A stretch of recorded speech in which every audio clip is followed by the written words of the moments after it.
এ থেকে গৃহিণী হয়েছি বলে কি তাদের কোনো আশা চাওয়া পাওয়া স্বপ্ন থাকতে পারে না? আসসালামু আলাইকুম। আশা করছি সবাই ভালো আছেন। আমিও আলহামদুলিল্লাহ ভালো আছি। আজকে সকাল সকাল ঘুম থেকে উঠেছি। গত কয়েকটা দিন আলহামদুলিল্লাহ অনেক রোদ হচ্ছে আর বন্যার পানি অনেকটাই কমতে শুরু করেছে। বিশেষ করে আমার ফ্যামিলি যেহেতু বন্যা কবলিত স্থানে ছিল সেজন্য আমার চিন্তাটাও একটু বেশি ছিল।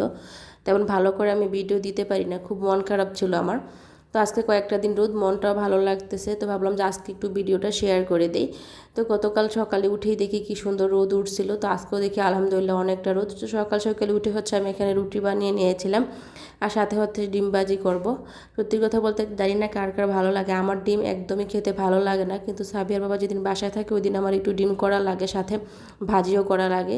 তো গতকাল রাতে মুরগির মাংস ছিল আর আজকে একটু ডিম ভেজে নেব, তো রুটি আর ডিম ভাজি এগুলোই খেয়ে আর কি সকালটা কাটিয়ে দিব। তারপর হচ্ছে রান্নাবান্না করব। একটা কথা কি জানেন, যে মেয়েটা বাবার বাড়িতে খুব সুখে দিন কাটাচ্ছে, কিছু কিছু মেয়ে আছে সারাক্ষণ শুধু পড়ালেখা নিয়ে ব্যস্ত থাকতো, নিজের যত্ন বলতে শুধু চুল তারপর নখ এসবের যত্ন করতো, কিন্তু কখনো আমার মনে হয় না যে নিজের কাপড় চোপড়ও অনেক ওয়াশ করেছে। এরকম মেয়ে আছে কিন্তু শ্বশুর বাড়িতে এসে সন্তানকে সামলানো, শ্বশুর শাশুড়ি সবাইকে সামলানো, দিন শেষে একটা মেয়ে কী পায় বলেন? আর তারা কি চায়? তাদের একটু ভালোবাসাই তো চায়, একটু সম্মানিত চায়। এটাই কি তাদের ভুল? অধিকাংশ সংসারে দেখা যায় কি জানেন, মেয়েরা অত্যাচারিত হচ্ছে।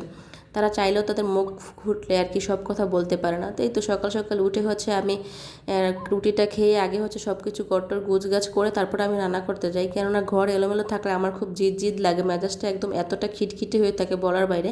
আমার সবার আগে হচ্ছে আমার ঘরটা গোছানো থাকতে হবে, তাহলে আপনি যেটাই বলবেন আমি সেটাই করতে রাজি আছি। কিন্তু ঘর এলোমেলো থাকলে আমার মেজাজ একদমই খারাপ লাগে, খুব রাগ ওঠে আর কি। তো ঘর গুছায় দিয়ে যাই, কিন্তু অন্য দিক থেকে আমার মেয়ে হচ্ছে সব এলোমেলো করে বসে থাকে। তো এই যে এখানে দেখেন বসে আছে, আমি হচ্ছে একদিক দিয়ে গুছিয়ে যাব, ও রেডি হয়ে আছে কখন আমার রুম থেকে যাবে আর আমি আমার সব কিছু ময়লা করে দেব। তো যাই হোক, বাসায় যেহেতু বাচ্চারা থাকে একটু এলোমেলো করবে, এটাই স্বাভাবিক, ওরা তো আর মাঠে গিয়ে খেলতে পারে না। তো যাই হোক, এটা নিয়ে আমার আর তেমন কোনো টেনশন নেই। তো এখানে হচ্ছে রুম গুছিয়ে নিয়েছি, তারপর একটু ঘরটা ঝাড়ু দিয়েছি, তারপর সব কিছু গোছগাছ করে আমি রান্না করতে যাই। এইভাবে হচ্ছে খুব দ্রুত কাজটা হয়ে যায়। আর রান্নাবান্না করার আগে যদি সব গুছিয়ে নেওয়া যায়, আমার মনে হয় যে রান্না করার পরে একটু সময় হাতে পেলে একটু জিরিয়ে নেওয়া যায়। তো ঘরের যে গৃহিণীরা মানে মেয়ে থেকে গৃহিণী হয়ে যায়, আমার মনে হয় ওই মেয়েটাই বুঝে যে তাদের জীবনে কত বড় একটা পরিবর্তন চলে আসে। প্রত্যেকটা মেয়েরই জীবনে, যেই মেয়েটা নিজের হাতে খাবার খেতে পারতো না, সংসারে কোনো কাজেই হাত দিত না, মাকে সাহায্য করবো একবার যদি বলতো মা যে আমাকে একটু সাহায্য কর, সে মাকে 3টা ধমক দিয়ে বলতো তুমি চুপ করো, আমি কোনো কাজ করতে পারবো না। অথচ সেই মেয়েটাই সংসারে এসে কতটা কাজ করে, তাই না? আমি মাঝে মাঝে ভাবি যে আমি একটা সংসার সামলাচ্ছি, আমি রান্না বান্না করছি, ঘর গোছাচ্ছি, হাজব্যান্ডকে সময় দিচ্ছি, আমার নিজের সন্তানকে সময় দিচ্ছি, সাথে সাথে পেট চালাচ্ছি, পড়ালেখা করছি, এত কিছু আমি করছি, নিজের কাছে খুবই মানে অন্যরকম একটা লাগে, কল্পনাতীত মনে হয় যে আমি কল্পনায় বেশি আছি। তো যাই হোক, আল্লাহ যখন যেভাবে নেয় সব ক্ষেত্রে আলহামদুলিল্লাহ বলা উচিত। দিন শেষে একটা কথা আমাদের মাথায় রাখতে হবে, আল্লাহ আমাদের জীবনকে পরিকল্পনা করে রেখেছেন, আমরা তো আর আমাদের জীবনকে নিয়ে ভাবতে পারবো না, তাই না? যখন আল্লাহ যেভাবে রাখে ওইভাবে আমাদের চলা উচিত। তো আজকে রান্না করব হচ্ছে একটু ডাল রান্না করব, যেহেতু আমি মানে ডাল রান্না করব সাবিহার জন্য, আর আমি মুরগির মাংস রান্না করব বুটের ডাল দিয়ে। তো সাবিহা তো ঝাল খেতে পারবে না, তো ওর জন্য আলাদা করে একটু ডাল ভুনা করে রেখেছিলাম। সাবিহা ডাল খেতে প্রচুর পছন্দ করে আর কি, কিন্তু প্রায় সময় ওকে করা হয় না, তার কারণ গ্যাস হয়ে যায় ওর পেটে, সবসময় গ্যাসের একটা অভ্যাস হয়ে যায়। সেই ছোটোবেলা থেকে আমার মেয়েটার এই একটাই সমস্যা, গ্যাস হয়ে যায় পেটে। তো সেই জন্য আমার একটু মানে ভেবে চিন্তে রান্নাবান্না করতে হয়। সবার আগে চিন্তা করি আমার মেয়েটার জন্য আমি কী রান্না করব, তারপর হচ্ছে আমাদের চিন্তা ভাবনা। তো এখানে হচ্ছে মাসের তো একটু শেষ, বাজার করতে যেতে হবে।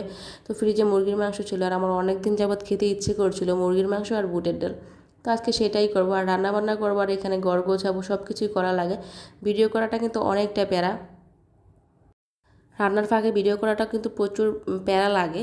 তো এইখানে হচ্ছে আমি বুটের ডাল আগে থেকে ভিজিয়ে রেখেছিলাম আর এইভাবে রান্না করেছি। জানি না কে কীভাবে রান্না করেন, আমি আমার আম্মুকে এভাবেই রান্না করতে দেখেছি, সেই জন্য আমি এভাবেই রান্না করছি।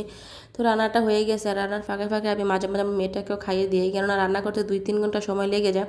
তো এই ফাঁকে তো আর মেয়েটাকে না খাইয়ে রাখানো যায় না। তো আমার রান্না কিন্তু প্রায় শেষ, আজকে শুধু এই 2টা আইটেমই থাকবো, কারণ আজকে একটু বাজারে যেতে হবে, আমাদের বাজার যেহেতু শেষ, বাজার করতে। তো এই রান্নাগুলো শেষে হচ্ছে আমার আগে মুছতে হবে, সব কিছু মুছে তারপর আমি ভাত বসিয়ে দিব। কার কার এই অভ্যাস বলেন, আমি যতক্ষণ রান্না করব ততক্ষণ হাতে একটা ন্যাকড়া নিয়ে বসে থাকি, একদিক দিয়ে রান্না করি, অন্য হাত দিয়ে একটু মোছামুছি করে। এই অভ্যাসটা আমার আছে, আর কার কার আপুর আছে আমি জানি না। আমার মনে হয় যে আমি যত মুছি ততই রান্নাঘরটা অপরিষ্কার হয়ে থাকে, কেন যে এরকম হয় আমি বুঝি না। খুব খারাপ লাগে আমার, এত কষ্ট করে রান্নাঘরটা পরিষ্কার করে অন্যদিকে আমার ময়লা হয়ে যায়।